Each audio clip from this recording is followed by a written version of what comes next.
नमस्कार, आप देख रहे हैं मीडिया हलचल। मैं हूं आपके साथ कृष्णा और आज हमारे साथ खास बातचीत करने के लिए पूर्वांचल के कद्दावर नेता, समाजवादी पार्टी के वरिष्ठ नेता और आजमगढ़ से सांसद रहे पूर्व सांसद रमाकांत यादव जी। हम इनसे जानने का प्रयास करेंगे कि जिस तरह से कल से समाजवादी पार्टी के द्वारा विजय रथ यात्रा की शुरुआत हो गई है। समाजवादी पार्टी के राष्ट्रीय अध्यक्ष अखिलेश यादव कानपुर से समाजवादी पार्टी विजय रथ यात्रा लेकर निकल दिए हैं। क्या उत्तर प्रदेश का किला भारतीय जनता पार्टी से फतेह करना विजय रथ इतना आसान होगा? कैसे उत्तर प्रदेश का किला फतेह करेगी समाजवादी पार्टी, ये समझने का, जानने का प्रयास करते हैं हम। विजय रथ यात्रा के माध्यम से समाजवादी पार्टी उत्तर प्रदेश का भारतीय जनता पार्टी से किला कैसे फतेह करेगी? पहले तो आपको धन्यवाद देते हैं जो आपने चर्चा किया है। देखिए, हमारे राष्ट्रीय अध्यक्ष माननीय अखिलेश यादव जी ने 12 तारीख को कल जो है विजय रथ यात्रा की शुरुआत किया है। कल कानपुर में गए थे। आपने देखा होगा टीवी के माध्यम से या सोशल मीडिया के माध्यम से बहुत लंबी भीड़ थी जो आप सोच नहीं सकते थे, और वो बिना कोई साधन नहीं दिया गया था किसी को, लेकिन लाखों लाख की संख्या में जो भीड़ थी, उस भीड़ को देख करके ये तो साबित होता है कि भारतीय जनता पार्टी जड़ से ख़त्म हो जाएगी। और भारतीय जनता पार्टी घबरा भी गई है माननीय अखिलेश जी के दौड़े से। अब वो कोई न कोई बहाना उसका ढूंढ ले, कह दे कोरोना हो गया है, ये भी कह सकते हैं, कोरोना की शुरुआत न कर दे। तो जब रथ निकला विजय रथ, तो निश्चित रूप से किला उत्तर प्रदेश का फतेह होगा और भारतीय जनता पार्टी का कहीं अता पता नहीं चलेगा। जिस तरह से तमाम राजनीतिक दल अपने अपने चुनावी शंखनाद कर चुके हैं, अपने अपने वोटरों का साधने का प्रयास कर रहे हैं, वैसे में समाजवादी पार्टी भी कहीं पीछे नहीं है, बढ़ चढ़ कर हिस्सा ले रही है। आजमगढ़ में आजमगढ़ से अखिलेश यादव सांसद हैं और अभी एक दो दिन पहले कुछ लोगों ने शहरों में लापता अखिलेश यादव का पोस्टर लगाया, क्योंकि यहाँ से सांसद हैं। और जिस तरह से पोस्टर लगाया, क्या ये चुनाव नज़दीक है कि इसलिए एक छवि को धूमिल करने के लिए किया जा रहा है, या कोई साजिश है? देखिए, पहली बात तो ये है,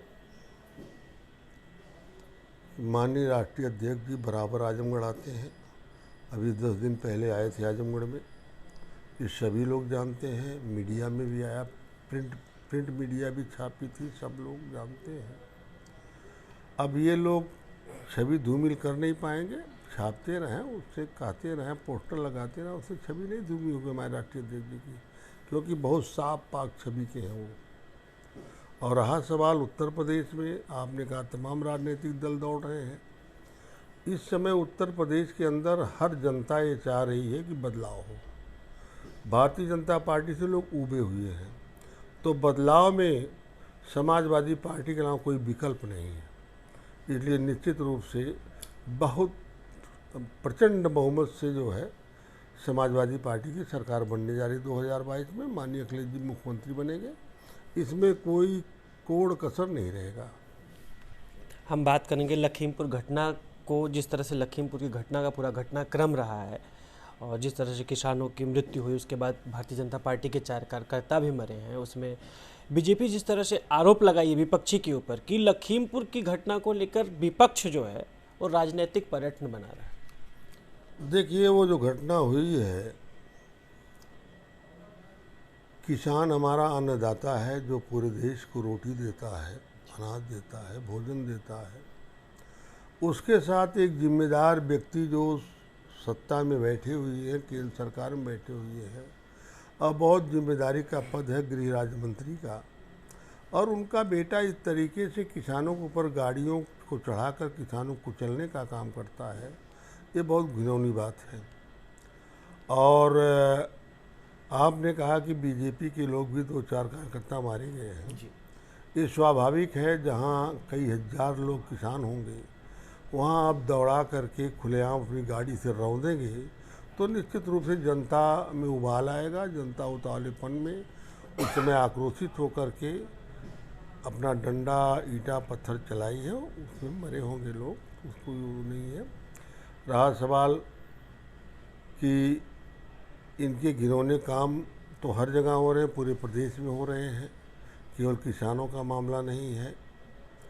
हर तरह से ये फेल हो गए हैं। इनको किसानों को सम्मान देना चाहिए। किसान आज साल भर से बैठे हुए हैं धरने पर अपने अधिकार के लिए। जो किसान इनको रोटी देता उसका भी अधिकार नहीं दे रहे हैं ये।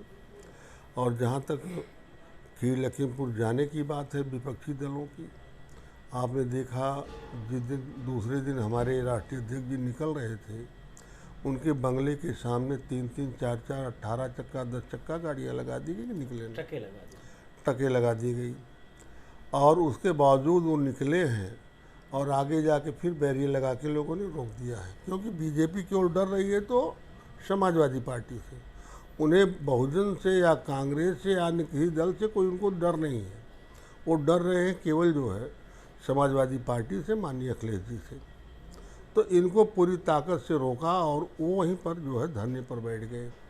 फिर उसके बाद दूसरे या तीसरे दिन फिर जाने के काम किए गए हैं और किसानों को मदद भी किए हैं और सरकार बनने पर मदद करने के लिए वादा भी किया उन्होंने। जिस तरह से एक किसान जब वहाँ पे आंदोलन कर रहा था, किसान आंदोलित था और अजय मिश्रा उसके 4-5 दिन पहले उसी रास्ते से जा रहे थे जो गृह राज्य मंत्री हैं, उन्होंने अंगूठा ठेंगा दिखाते हुए उनको किया। फिर उसके बाद उसके 2 ही 3 दिन बाद किसी मंच से जाके बोले कि अगर हम सांसद विधायक और मंत्री से पहले हमारा रिकॉर्ड उठा के देख लिया जाए, हम किसी चुनौती को स्वीकार करने में पीछे नहीं हटते, 5 मिनट नहीं लगेगा ये लोग हट जाएंगे। इस तरह से जो बयानबाजी हुई, उसके बाद जो ये जो घटनाक्रम हुआ, तो उसको लेके क्या कहेंगे? मैंने पहले कहा कि भारतीय जनता पार्टी के लोग जो कहते वो करते नहीं, जो करते वो कहते नहीं हैं। ये लोग अपने मुंह से बयान करते हैं कि अगर किसी पर मुकदमा होगा, कोई अपराधी होगा, कोई हिस्ट्री शीटर होगा तो हम टिकट नहीं देंगे। और उनका मंत्री खुद कह रहा मंच के माध्यम से कि मेरे पुराने इतिहास को देख ले, मैं ठीक करना जानता हूँ, मैं केवल सांसद नहीं, केवल मंत्री नहीं हूँ, मेरा इसका मतलब कह रहे थे कि मैं अपराधी हूँ, ये कह रहे थे। और दूसरी बात, जो उनका लड़का जिस तरीके से रौंदा है, मुकदमा कायम हुआ है, हमारे प्रदेश के माननीय मुख्यमंत्री जी, अगर कोई आम आदमी होता, कोई गरीब आदमी होता, उनका स्वजाति नहीं होता, तो शायद वो कहते पुलिस को कि तुरंत ठोक दो या तो उसके घर पर बुलडोजर चला दो, घर गिरवा दो। लेकिन आज साफ साफ दिखाई दे रहा है कि ये जो है स्वजाति लोगों को, अपनी पार्टी के लोगों को बहुत अच्छे तरीके से बचाने की तरकीब निकाल रहे हैं और उनके घर पर नोटिस चस्पा कर दिया गया। लेकिन उनको जो जिस तरह की गिरफ्तार दिखाया गया है कि जैसे मालूम हो रहा कि खुद मंत्री आ रहा, उसको डाक बंगले में या कहाँ कहाँ करके बहुत सम्मान के साथ, जैसे बहुत बड़ा राजनेता किसी प्रोग्राम में जा रहा हो, अपराधी न हो, राजनेता हो, उस तरीके से सम्मान देकर लाया। ये अच्छी बात नहीं है।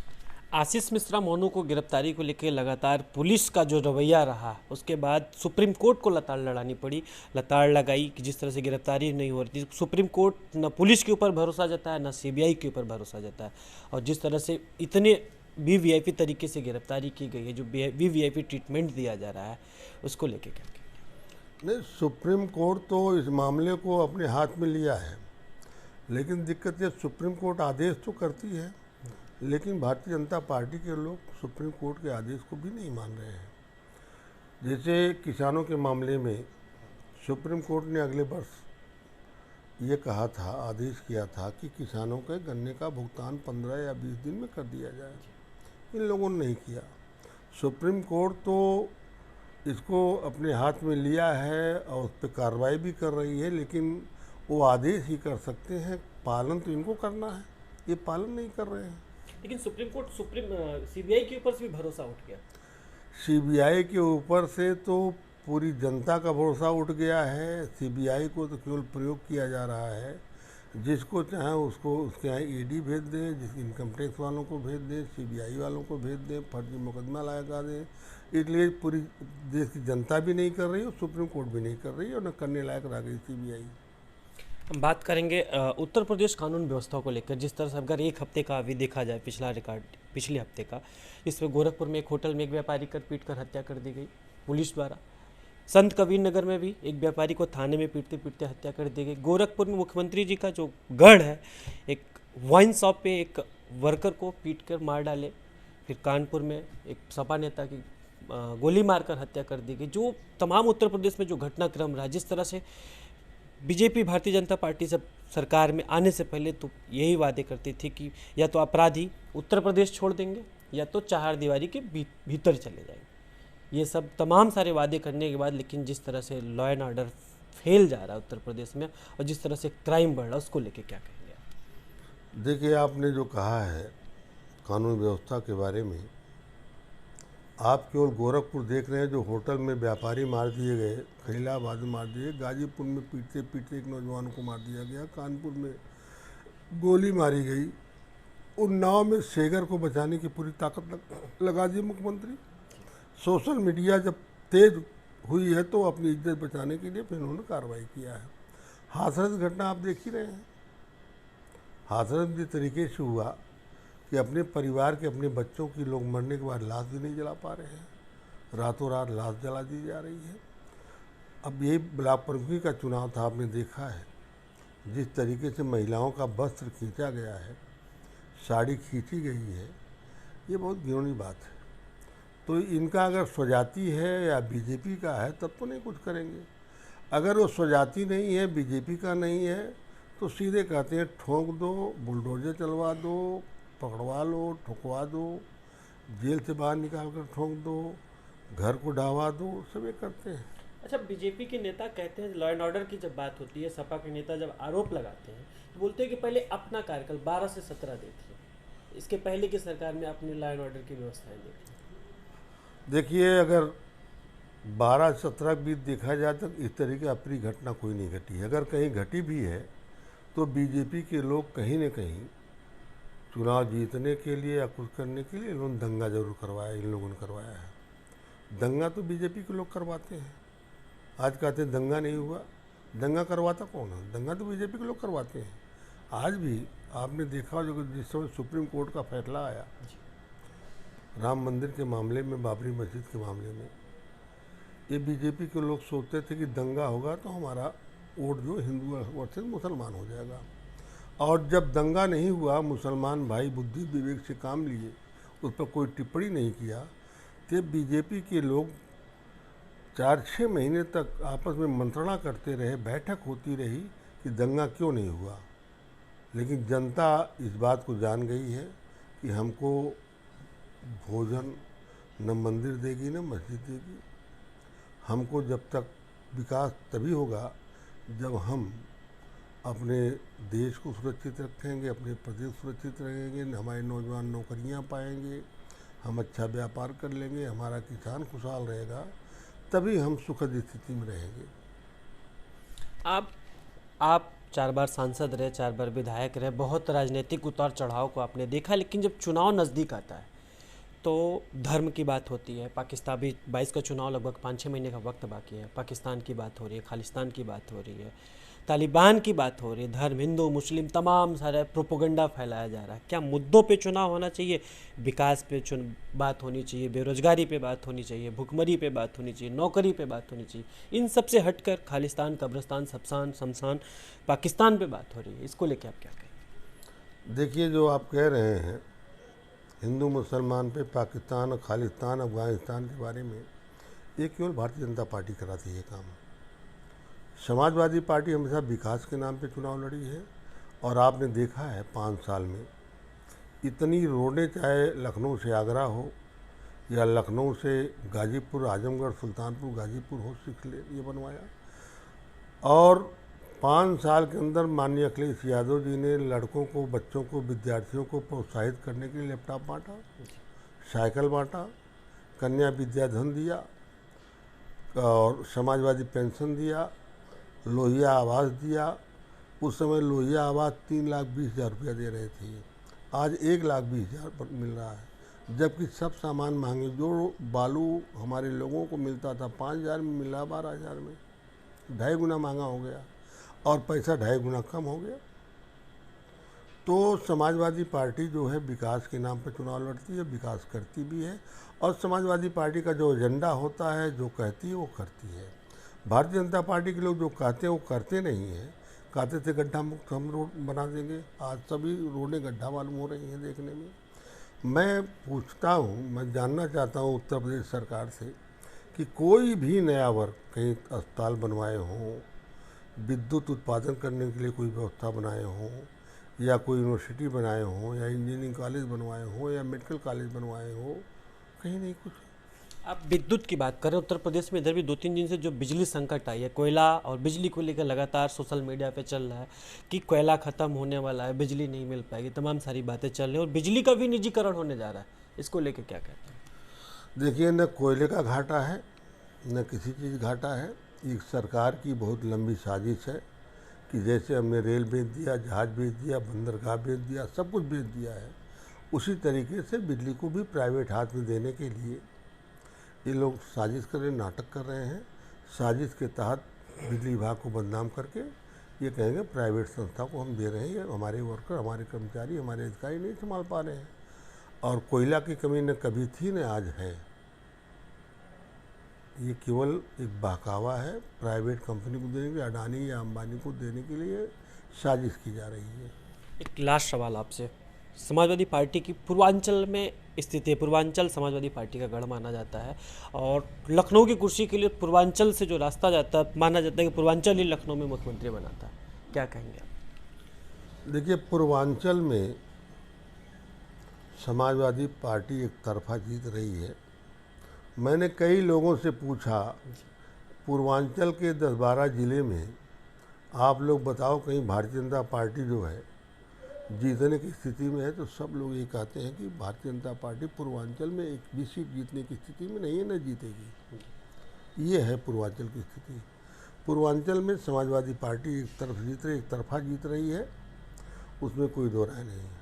बहुत बहुत धन्यवाद। जिस तरह से सांसद जी का साफ तौर पे कहना है कि पूर्वांचल में जो समाजवादी पार्टी की जो स्थिति है वो सबसे अच्छी स्थिति है, सबसे ज़्यादा सीटें पूर्वांचल से समाजवादी पार्टी को जाएंगी और इनका ये साफ तौर पे कहना है कि भारतीय जनता पार्टी जो कहती है वो करती नहीं, उसके कथनी और करनी में बहुत ज़्यादा अंतर है। समाजवादी पार्टी जो कहती है, जो उसका मैनिफेस्टो होता है, 12 से 17 के बीच में भी समाजवादी पार्टी ने विकास के मुद्दों पर काम किया और 22 में भी अगर समाजवादी पार्टी की सरकार बनती है तो समाजवादी पार्टी का जो मैनिफेस्टो होगा उस मैनिफेस्टो पे काम करेगी, उस बेरोजगारी पे काम करेगी, किसानों के लिए काम करेगी, तमाम सारे मुद्दों जो समाजवादी पार्टी वादा करेगी उन वादाओं पे काम करेगी।